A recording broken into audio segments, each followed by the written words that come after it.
I don't think that it would be realistic to expect Khan to say that it was a mistake for him to use that rhetoric, especially if he actually still believes that to be true. But I think just having that narrative stop, at least in public messaging, that would certainly help, because indeed, many in Washington, in official Washington, were very unhappy and upset about those repeated allegations. President Trump decided he did not want to leave Afghanistan. If he didn't think there was a need to have talks with the Taliban, at that point, when he wanted to leave Afghanistan and knew he needed Pakistan's help, why Khan would have, why he decided not to meet with him, maybe keeping in mind domestic political concerns. If the word got out, it wouldn't look good for him optically to be meeting with the CIA director. I don't know.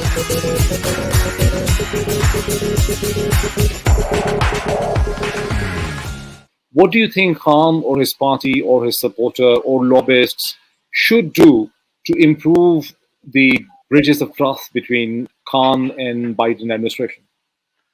Well, I mean, the first step is the obvious step, is to just not to stop with the rhetoric about U.S. conspiracy, U.S. Regime change. I mean, that would be a good step. I don't think that it would be realistic to expect Khan to say that it was a mistake for him to use that rhetoric, especially if he actually still believes that to be true. But I think just having that narrative stop, at least in public messaging, that would certainly help, because indeed, many in Washington, in official Washington, were very unhappy and upset about those repeated allegations. So I think that's a start right there. And I think that his broader critiques of U.S. policy, I mean, those are things that that folks in Washington can live with, just because it's not only Khan that's engaged in these harshly critical critiques against U.S. policy.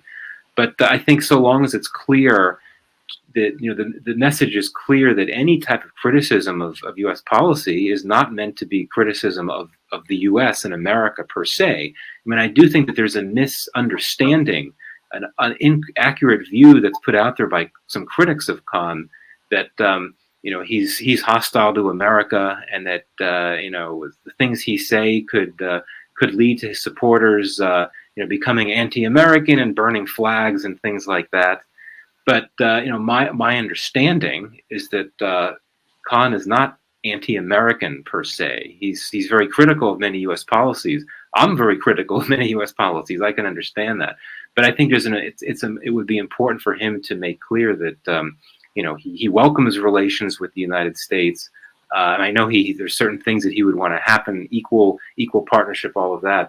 But I think it would be important for him to make clear that despite what he said about U.S. policy and all that, he welcomes a relationship with the United States, so long as that's true. And making that separation, I think, could be very very useful. But again. He was able to strike a reasonably good equation with the former President Donald Trump, if you remember 2019 and 20. I mean, his 2 visits to Washington, his addressing in Washington Arena, his meetings with President Trump and the First Lady, all of that had a very good chemistry. You're right, but I mean, keep in mind that was quite transactional in my view. The only reason that you had that nice little rapport there was that Donald Trump, or people close to Donald Trump, knew that to do what was necessary to get out of Afghanistan, Pakistan needed to be appealed to for assistance in helping bring the Taliban to the table to begin talks with the U.S. focused on the U.S. withdrawal. And so, Trump reached out to Khan to help him in that regard. The U.S. did not decide that if President Trump decided he did not want to leave Afghanistan, if he didn't think there was a need to have talks with the Taliban, quite frankly, I'm not sure that Prime Minister Khan would have come to Washington that summer, to be very frank about it. And also, I mean, remember that when Trump first came to office, he said all kinds of nasty things about Pakistan. He suspended security aid, which remains suspended. So it was only that at that point, when he wanted to leave Afghanistan and knew he needed Pakistan's help, that's when things started happening with Khan. Yeah, it does seem like they had a nice rapport, which is interesting because they seem like 2 very different personalities in my view. But yeah, I guess they got along. But again, I think we have to think of that as a consequence of U.S. policy goals. And unfortunately, it says something about the reality of this being a transactional relationship at the end of the day. So you don't think there is something something was wrong between the Biden administration and Imran Khan government to begin with from January 2021, because it was also published that in April, William Burns, the director of CIA, whom I am a great admirer after reading his book, The Back Channels, visited Afghanistan, Pakistan. He wanted to meet Imran Khan privately. Imran Khan was unwise, I would say, to turn down the offer, and that actually created a lot of bad blood. How do you look at it? That, I mean, he should have met him. If he had met William Burns, he would have established a sort of a framework for cooperation in Afghanistan. Things would have been better between him and the Biden administration. Right. Yeah. I can't say. I don't know why Khan would have, why he decided not to meet with him. Maybe keeping in mind domestic political concerns. If the word got out, it wouldn't look good for him optically to be meeting with the CIA director. I don't know. But any type of dialogue is good. And indeed, I think it is true that when the relatively short period of time that Khan's term as prime minister coincided with the Biden administration, there wasn't all that much direct engagement between Khan and senior U.S. officials. I mean, it was other U.S. officials meeting with other leaders, and I think that it would have.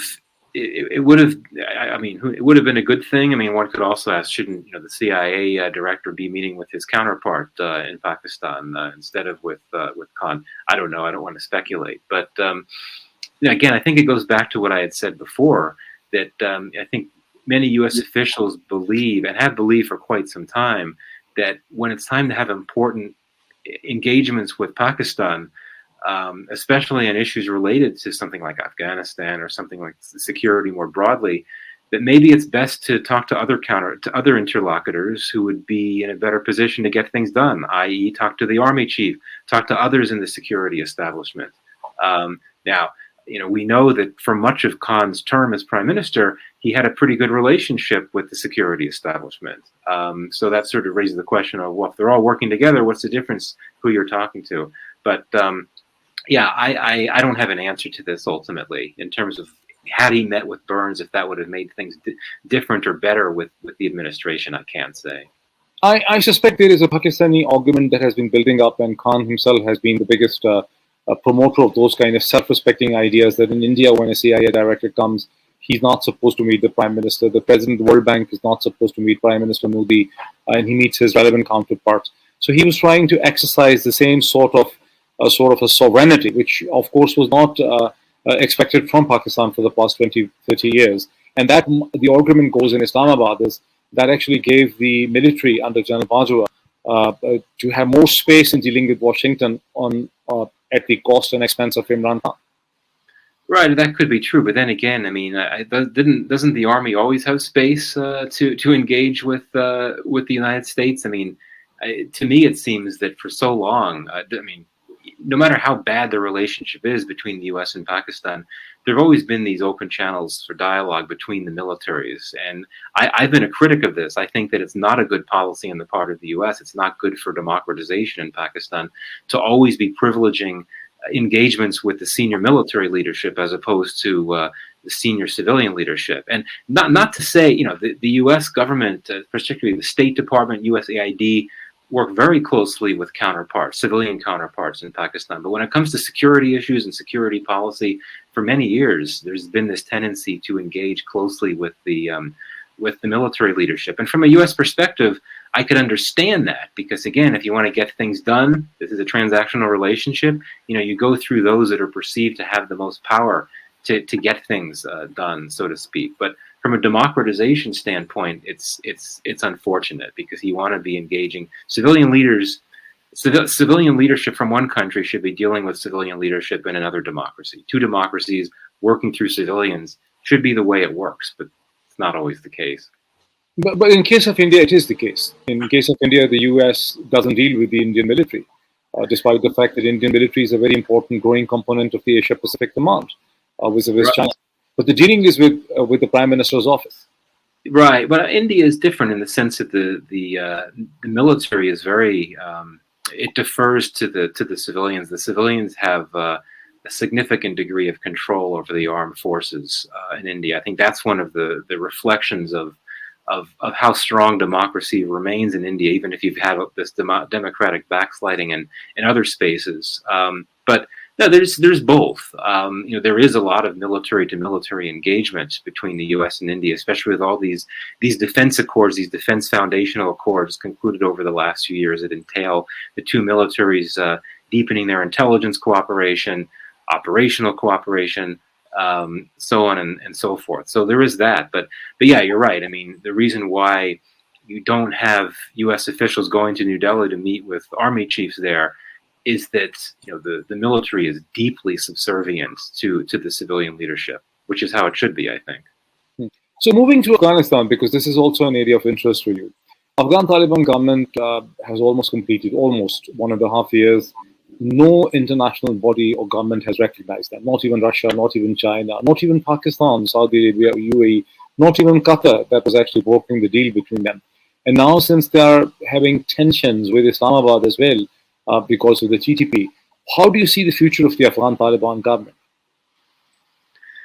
Well, I think it's in no immediate danger of collapsing. Unlike in the late 1990s, the Taliban in Afghanistan essentially controls 100%, or almost 100% of the territory. It didn't have that luxury in the 90s when you had the Northern Alliance able to carve out control in 10% or so of the country.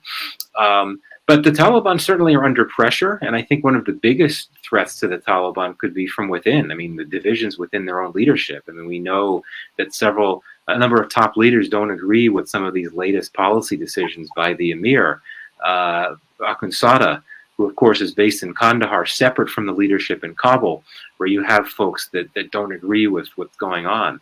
So I think that's something to keep an eye on. And in the past, when there have been divisions within the Taliban, those at the top have cracked down hard on the dissenters within the institution. I imagine that'll probably happen this time too, but there's a lot of stress and a lot of pressure on the Taliban. I mean, the humanitarian crisis, as you know, is just terrible in Afghanistan. The Taliban are facing the threat of Islamic State Khorasan, which is a group that obviously didn't exist when the Taliban were around in the late 90s, leading much of the country.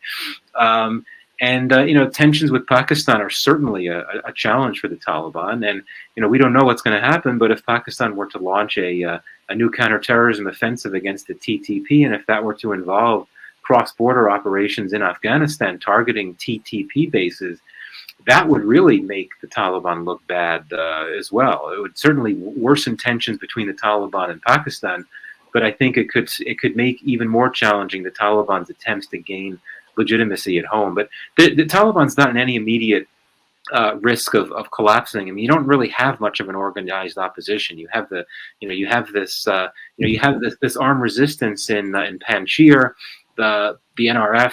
But to be honest, it's not really doing much. It's very active on social media, but I think it may embellish what it's been able to do. It hasn't been able to do much yet. But with all of these struggles that the Taliban are facing, that could work to the advantage of the NRF and the armed resistance, and they may have an opportunity to step in and try to exploit that if the Taliban continues to struggle to earn legitimacy in Afghanistan.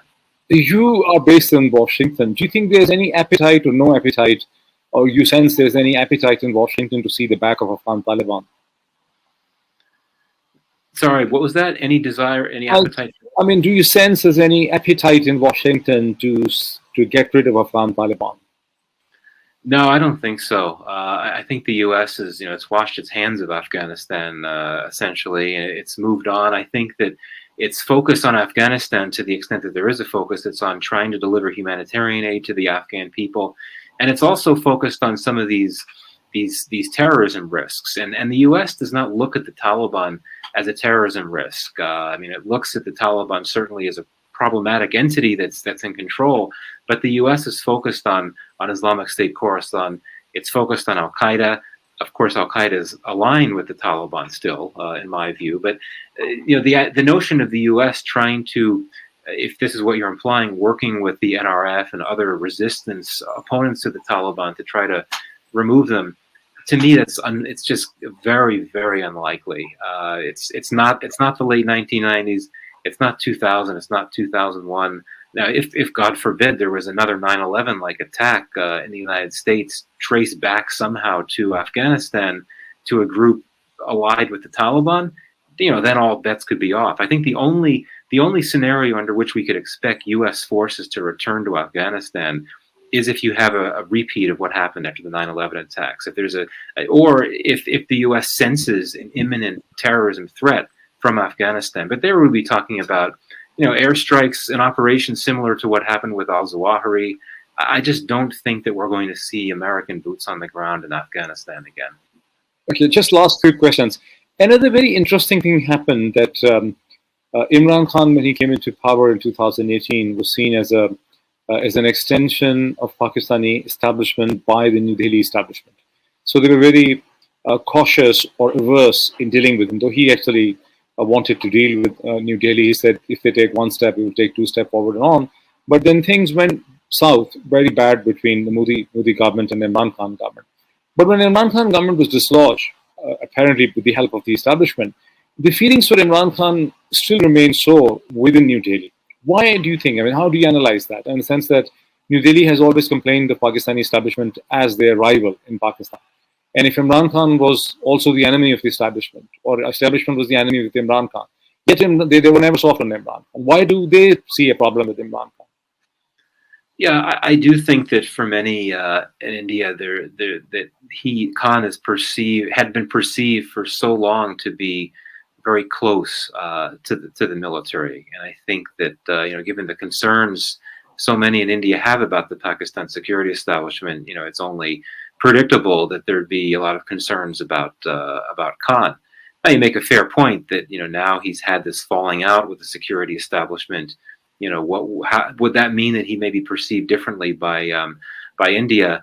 I'm not sure, but it is striking that Khan has been expressing his maybe admiration is not the right word, but his support for how India has conducted its foreign policy since the U.S. invasion of Russia. I think it's quite clear that Khan thinks that the Modi government has handled the Russian invasion of Ukraine in a way that he wishes Pakistan could have handled it. So, by staying neutral, not getting involved, resisting pressure from the West to take a hard line on Russia.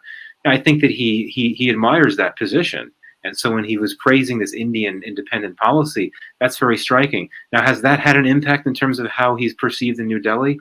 Honestly, I don't think so. But it's complicated. It's a very complex relationship, I think, because as you know, I mean, there are these longstanding linkages between Khan and India from his days as a cricket star and so on. And I know he's got many Indian cricketer friends, right? I'm sure. So on a people to people level, I think that's where there may be more potential. But I think that when it comes to Indians looking at his policies and his views, and some of the things he's had to say about groups like the Taliban and even the TTP, these are not the types of groups that India cares for, quite frankly. So I think that there's this perception that he has this soft corner for the types of players that are very threatening to India, for sure. Yeah, but we'll see. Let's see if he comes back to power, Khan. We'll see what that could mean for the relationship. One or two last questions. In the sense that India, Modi government has more or less settled Kashmir on its own terms, and Pakistan was unwilling or unable or not capable of responding to that. Now, since Kashmir, from Indian point of view, is out of the game, what stops India and Pakistan from coming closer to each other? Well, I mean, I think that I say this as an outside observer, it seems to me that Pakistan does not agree with that position at all that India is taking, that the Kashmir issue is not settled, that it remains a dispute. And I think, especially since the Article 370 revocation a few years back, I think that that's just emphasized for the Pakistani political elite, the strategic elite, that this is a huge issue, and that makes it even more difficult to think about getting closer to India when India is taking this position that Kashmir has been settled, and Pakistan believes that's not the case. I mean, we still heard up to fairly recently this off-stated line that we hear so often from Pakistani leaders that Kashmir is the jugular vein of Pakistan, and if that continues to be the view from the strategic and political elite in Pakistan, and I think it is. Well, that suggests that we're not going to see Pakistan in a willing to essentially bury the hatchet and try to put Kashmir behind it and move closer to India.